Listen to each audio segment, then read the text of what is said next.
தீபாவளி போன்ற பண்டிகை காலங்களில் மக்களுக்காக சேவை செய்வது தங்களின் குடும்பத்தினருக்கு சேவை செய்வது போன்றது என்று மருத்துவ பணியாளர்கள் தெரிவித்துள்ளனர்.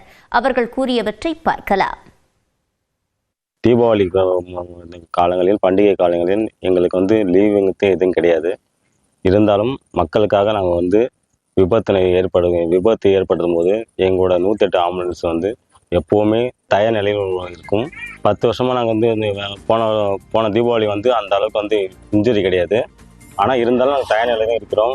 முதல் உதவி பண்ணும்போது வெடி விபத்து ஏற்பட்டாலும் உடனடியாக அவங்களுக்கு வண்டி சச்சரி கீழே இறக்கி அவங்க அழைச்சிட்டு கொண்டு ஃபர்ஸ்ட் எய்டு பண்ணிவிட்டு அதுக்கப்புறம் மருத்துவமனைக்கு அழைச்சிட்டு வருவோம். தெரியாத நபர் யாராக வேணாலும் இருக்கலாம், அடிபடுறவங்க அவங்களுக்கு கேர் கொடுக்கும்போது நம்ம கூட பிறந்த அண்ணன், தம்பி, அம்மா, அப்பா அந்த ஸ்தானத்தில் வச்சு தான் சார் இப்போ வரை எங்களோட சேவைகள் தொடர்ந்துட்டு இருக்குது. நாங்கள் தீபாவளி, பொங்கல்ன்றது அது பெரிய விஷயமே எடுக்க மாட்டோம். நம்ம இங்கே எந்த அளவுக்கு சிறப்பாக நம்ம பணியை செய்கிறோமோ அந்த அளவுக்கு நம்மளோட ஃபேமிலி மெம்பர்ஸ் சந்தோஷமாக அங்கே இருப்பாங்க சார். அந்த நம்பிக்கையில் தான் சார் இப்போ வரையுமே நாங்கள் இந்த சேவையை செஞ்சிட்ருக்கோம். எல்லாருமே அவங்க வீட்டில் பலகாரம் செய்கிறது, ட்ரெஸ் பர்ச்சேஸ் பண்ணுறது, இந்த மாதிரி ஷாப்பிங் அந்த மாதிரி வேலையில் தான் எல்லாருமே பிஸியாக இருப்பாங்க. இப்போ கவர்மெண்ட் எம்ப்ளாயிஸுமே எல்லா டிபார்ட்மெண்ட்டுமே அவங்க ஃபேமிலியோட ஜாலியாக இருப்பாங்க. ஆனால் எங்கள் மருத்துவத்துறை சார்ந்த நாங்கள் அனைத்து ஊழியர்களும் இங்கே நோயாள பயனாளிகளுக்கு சேவை ஆற்றுறதுல மும்முரமாக செயல்பட்டுருக்கோம். இங்கே NKS கேம்ப் நடந்துகிட்டு இருக்கு.